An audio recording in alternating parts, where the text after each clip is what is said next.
What if the person you trusted with your life became the one who ended it?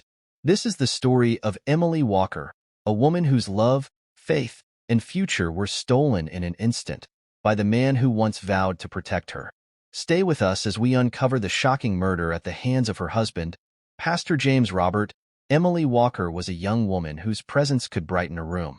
Born into a loving family, she carried herself with grace and determination. Those who knew her spoke of a woman filled with kindness, always ready to lend a helping hand. She believed in hard work, in the power of faith, and in the beauty of building a life rooted in love and purpose. In Orlando, Florida, she built her career step by step, balancing ambition with a deep commitment to the people she cherished. Friends recall her as someone who listened intently, celebrated their victories as if they were her own, and never hesitated to offer support when they struggled. Family members remember the way she honored her upbringing, staying connected despite the distance. Her parents watched her grow into a woman who valued respect, loyalty, and trust, virtues she carried into every relationship in her life. Then came James Robert, a man who spoke with certainty, whose words seemed to hold weight. A self-proclaimed pastor and prophet from Ohio, leading a ministry in Florida. To many, he was a man of vision, inspiring faith in those who followed him. His congregation believed in his teachings, in his ability to offer guidance through Scripture. From the pulpit, his voice commanded attention. His message, laced with confidence, drew people in. Yet, beneath that confidence, something else lingered. His grip on those closest to him was firm, too firm. Conversations weren't discussions, they were declarations. His authority was unquestionable. Those who spent time with him began to notice the way his words could turn sharp, his demeanor shifting when things didn't go his way. His image was carefully curated. Did he truly believe in the principles he preached, or was his faith merely a means to exert control? When Emily and James' paths crossed, it seemed like destiny. Faith united them. They were drawn to each other, finding comfort in shared beliefs and a future that, at least on the surface, promised stability. Their love blossomed under the watchful eyes of their families and friends. From the outside, they appeared to be the perfect match. A pastor and his devoted wife, hand in hand, embracing what they believed to be God's plan. But even the most beautiful love stories can mask something far more complex. The signs were there, small at first. Moments of unease. A sharp response where there should have been gentleness. Decisions made without discussion. Control woven into daily life in ways that didn't immediately sound alarms. Friends noticed a shift, little yet undeniable. They wondered if they were imagining it, if perhaps it was just the ebb and flow of marriage. Then, the tension became harder to ignore. Arguments that left Emily quiet. Concerns expressed that were met with reassurances. Words spoken behind closed doors that hinted at something deeper than mere disagreements. Those closest to her wanted to believe things would get better, that what they saw was only a rough patch in an otherwise solid relationship. As time went on, the concern grew. Conversations with Emily became heavier. A look in her eyes, a hesitation before answering simple questions, the way her once vibrant spirit seemed dimmed by something unspoken. It became impossible to deny. Something was terribly wrong. Some tried to intervene, gently asking if she was okay. She smiled, nodded, said what she needed to say to ease their worries. Perhaps she believed things would change. Perhaps she held on to the idea that love, faith, and time could heal even the deepest wounds. Then, the warnings became public. Family members went from quiet concern to open fear. The urgency in their voices was unmistakable. And yet, despite everything, the world carried on. Until the day it all ended. Something had changed. Those closest to Emily felt it before she ever said a word. The warmth in her voice was different. Her once radiant smile no longer reached her eyes. Conversations that were once effortless became guarded. She had always been open, unafraid to share her thoughts, yet now she hesitated, choosing her words carefully as if she was walking through a minefield. Her friends started noticing absences, calls that went unanswered, plans canceled at the last minute with vague excuses. The vibrant woman they had always known seemed to be slipping away, retreating into a silence that felt heavier with each passing day. When she did speak, there was a weight in her tone, like she was carrying something too painful to say out loud. At first, they thought she was just going through the struggles of marriage. Every relationship had its ups and downs, but this was different. There were moments she seemed like herself again, but those moments were fleeting. And then there were the nights when her phone rang, and on the other end, her voice was strained, whispering through the line. Something was happening behind closed doors, something that made her afraid. James' temper was no longer hidden behind the walls of their home. The man who stood in front of a congregation preaching love and patience was a different man when the sermon ended. He no longer bothered disguising his control. When he spoke to her, there was a sharpness in his voice that made those around them uncomfortable. They had seen glimpses before, even with the shifts in his tone, a look in his eyes that sent an unspoken warning. Now, it was undeniable. Emily's family could feel the distance growing. She had always been close to them, quick to reach out and share even the smallest details of her life. Now, the silence was unsettling. When they pressed, she reassured them. Her words carefully chosen, delivered with the kind of practiced calm that made it clear there was more she wasn't saying. But they weren't the only ones who saw it. The fear. Friends grew more concerned. Stories began to surface, incidents that couldn't be ignored. The way he controlled where she went, who she spoke to. The way he made it clear, in public and in private, that her choices were no longer her own. The moments when anger flared without warning, when his voice turned cold in a way that left no room for argument. And then came the physical signs. Small bruises, faint enough to dismiss. A tension in her posture whenever his name was mentioned. The way she flinched at loud noises. How she checked over her shoulder when she thought no one was looking. For those watching closely, the pieces were beginning to form a picture they didn't want to believe. Then, she made a decision that changed everything. Emily decided to leave. For the first time in a long time, she was reclaiming her life. No more justifying, no more waiting for things to improve. The marriage was over.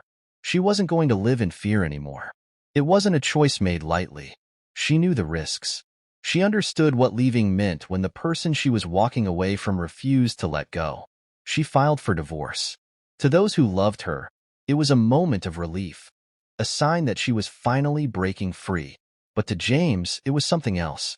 To him, it wasn't just the end of a relationship. It was an attack, a humiliation, a challenge to the control he had built his life upon. And then, the threat came. A single sentence, caught on video. A chilling declaration spoken without hesitation, with certainty, with intention. If I don't kill her, I am fake. Not a slip of the tongue. Not a heated moment of anger. A statement. A promise. The words sent a shudder through those who heard them. This wasn't an empty threat. This wasn't an argument between two people at the end of a marriage. It was something far more dangerous. By the time the warning spread, it was too late. James had already decided what was going to happen next. September 8th, 2020. The sun rose over Orlando, painting the city in quiet warmth. For Emily Walker, it was a routine morning. She woke up, got dressed, and left for work just like she had done so many times before. There was no sign, no warning, that this day would be her last. She pulled into the parking lot of Navy Federal Credit Union, a place that had once been her escape. Work had been a refuge, a place where she could breathe away from the chaos that had consumed her personal life. The doors stood just ahead, a few steps separating her from the start of her shift. She never saw him coming. James Roberts sat in his car, watching. He had been waiting. Hours, maybe longer. He had only one purpose. Emily stepped out of her car, walking toward the entrance. She was focused, unaware of the presence behind her. Then, movement. Footsteps. A shadow closing in. Surveillance cameras captured the moment he approached. Fast, deliberate, his hand gripping something heavy. A gun. Before she could react, the first shot rang out. A deafening explosion in the morning air. Emily staggered. Pain shot through her body as she collapsed to the ground. Shock, fear, agony. Her world slipping away in seconds. But it wasn't over. James stood over her, looking down at the woman who had once loved him, the woman he had vowed to protect. There was no hesitation, no mercy. He pulled the trigger again and again. 7 bullets, each one tearing through flesh, each one a final sentence in the story of her life. The parking lot erupted into chaos. Bank employees ran. Customers screamed. The ordinary morning shattered into something horrifying. The sound of gunfire echoed, a brutal punctuation to the violence unfolding in front of them. Then, silence. James stood still, gun still in hand. For a moment, he didn't move, as if absorbing what he had done. Then, without urgency, he turned and walked away. Not a sprint, not a frantic escape, just a slow, measured departure. The weapon still warm from use. Sirens in the distance, police rushing toward the scene. But by the time they arrived, the damage was done. Emily lay motionless on the pavement, her body still, her spirit gone. A life full of promise, stolen in an instant. A woman who had finally chosen freedom, cut down before she had the chance to truly live it. James was nowhere near the bank when law enforcement arrived, but his actions had been caught on camera. There was no question, no doubt. The man who once stood in a pulpit preaching faith had just committed a crime that left everyone shaken. And this was only the beginning. Within hours, law enforcement had everything they needed. The crime had played out in broad daylight, with security cameras capturing every detail. There was no mystery about who had pulled the trigger. James Robert became the prime suspect immediately. His face was clear in the footage. His intent was undeniable. His actions had been witnessed by people who would never forget what they saw. Detectives arrived at the scene, stepping over shattered lives and spent shell casings. The investigation moved fast. Officers combed through every piece of evidence, building a case that left no room for doubt. The first and most damning clue? Surveillance footage. Multiple angles showed exactly what happened. Every movement, every moment leading up to the final gunshot. It was clear, irrefutable. Then came the witnesses. Employees and customers, still trembling from what they had seen, provided statements. The fear in their voices, the details in their accounts, all pointed to one thing. This wasn't random. It wasn't an accident. It was planned. Detectives uncovered even more. Emily had feared for her life. She had confided in those closest to her. Friends had noticed bruises. Family had heard the warnings in her voice. Police reports painted a history of abuse. Incidents that, in hindsight, were all leading up to this moment. One piece of evidence sent chills through investigators. A video recorded days before the murder. In it, James stared directly into the camera and spoke words that now felt like a prophecy. "If I don't kill her, I am fake." It wasn't just a statement. It was a promise. And he had kept it. The search for him didn't take long. That evening, a tactical team arrived at his home, armed with the knowledge that they were dealing with a man capable of deadly violence. They moved in, prepared for anything. But guess what? James did not resist. There was no chase, no standoff. He was taken into custody without a struggle, as if he had been waiting for it. News spread quickly. Headlines flashed across every screen. The community was shaken. A man who had called himself a leader of faith had now become a murderer. Emily's friends and family grieved publicly, their cries echoing in vigils held in her honor. Activists against domestic violence demanded justice, holding up her name as a painful reminder of how abuse, left unchecked, can turn fatal. The world now watched as the case moved forward. There would be no debates, no questions about guilt. The only thing left to determine: what price would James Robert pay for taking Emily Walker's life? The trial was never about proving what happened. Every second of Emily's final moments had been caught on camera. Instead, the courtroom became a place where her voice was given back to her, where her story was told in full, where the world would hear about the woman James Robert had silenced. From the moment the judge called the case, tension filled the air. Spectators, family members, and reporters packed the room, waiting for the man at the center of it all to speak. James Robert, standing before the court, entered a plea, not guilty. There was no reaction from Emily's family. They had already prepared themselves for the denial, for the attempt to escape accountability. But the prosecution was ready. They had everything they needed. The case unfolded with chilling precision. Prosecutors laid out the facts in clear, deliberate detail. Footage of the attack, audio from witnesses, text messages and voice recordings proving that Emily had lived in fear long before the final gunshot. Then, there were the testimonies. Emily's sister took the stand first, her voice steady despite the weight of her grief. She spoke of the countless times Emily had confided in her, of the bruises, of the nights spent on the phone whispering that she was afraid. Friends followed, recalling how Emily had once been full of light, how she had done everything in her power to rebuild her life after leaving James, only to have it stolen from her in an instant. Finally, the prosecution delivered the statement that would stay with the jury long after they left the courtroom. Emily did everything right. She left. She sought help. She made a plan to protect herself. But in the end, he made good on his deadly promise.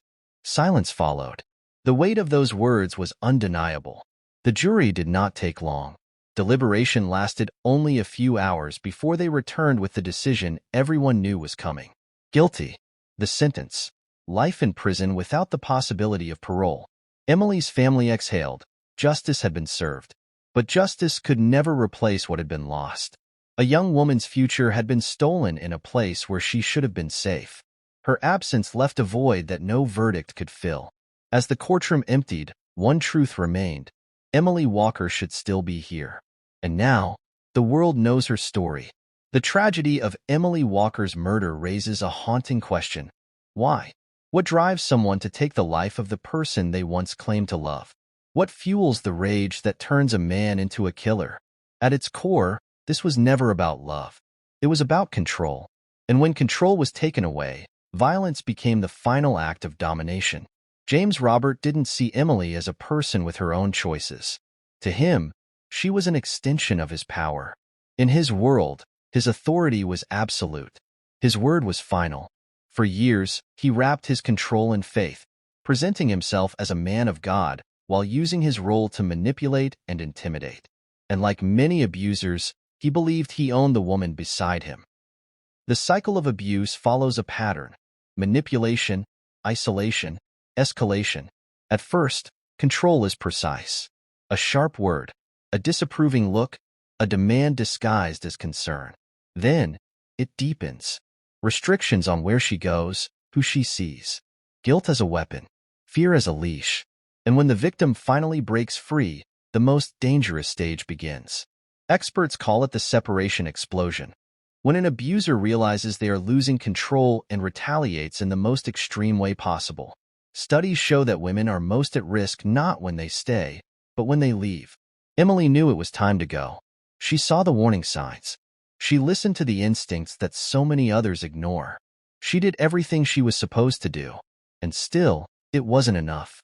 Could this have been prevented? Could someone have stepped in before the worst happened? The answer is never simple. Domestic violence is a slow, calculated trap.